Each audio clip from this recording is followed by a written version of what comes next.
The teacher shall be physical fit, because when the teacher have disability something like blind people, they cannot be they cannot be they cannot be a teacher, because the disability of they cannot see what they teaching, what they read, or what they doing. They cannot do or to teach the student what is that, because they cannot see.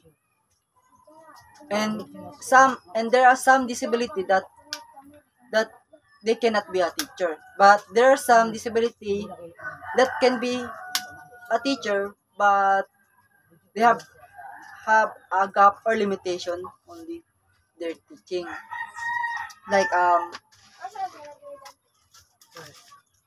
like when that when the when the teacher is have disability to walk, they cannot be a PE teacher, because in that PE subject they will be teaching a physical physical fit for the exercise, running, but they cannot move easily because they cannot walk.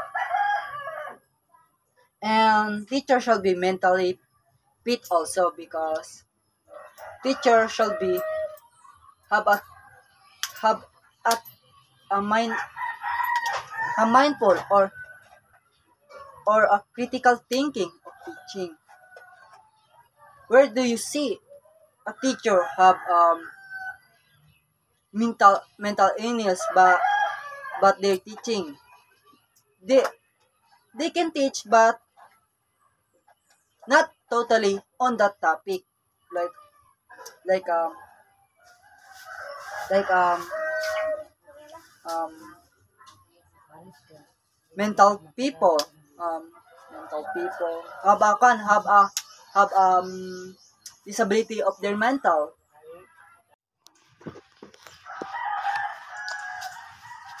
Now, in section 5, a teacher shall not engage in the promotion of any political, religious, or other participants' interest, and shall not directly or indirectly solicit, require, collect, or receive any money or service or other valuable materials from any person or entity for the school purpose. A teacher, in the section 5, a teacher shall not engage of this. Sample, sample, sample. When you engage the political issues, the students also will engage on it, because you show them na you show you because you engaging that kind of situation. And also when there's about when there is a politic, as a teacher, you don't need you should not engage of political, religious, or other participant interests or special issues like that. That can become a chaos when that teacher shall engage on that. And as a teacher, you should not directly solicit or or collecting, receiving any money or service or the other valuable materials from any person or entity, because that as a teacher is the student will follow you, because will follow also because what you them to teach, or what they see on you, they will also follow you like that. Because example, there are students that seeing you that you collect or you receive any money of other person that you're not really relative or etc., the student will follow you. Let's say, and the student will follow you, will say, ganyan na naman din si teacher. Kaya, ganun din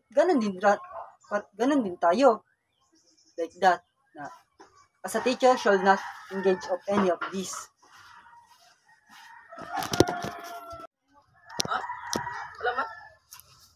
Now, in section 6, every teacher should vote and shall exercise all others constitutional rights and responsibilities.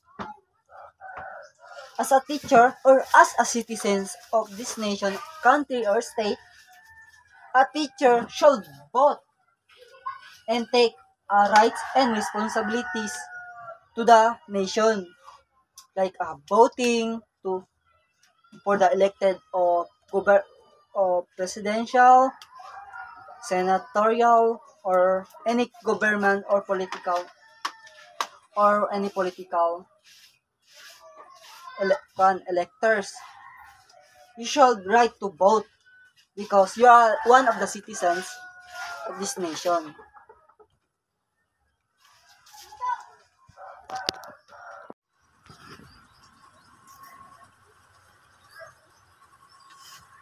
In Section 7, a teacher shall not use his position of official authorities or influence to force any others to follow any political course of action. As a teacher, you shall not use your position or connection to other authorities to follow your co-workers or students because that is not a way of morals. You disrespect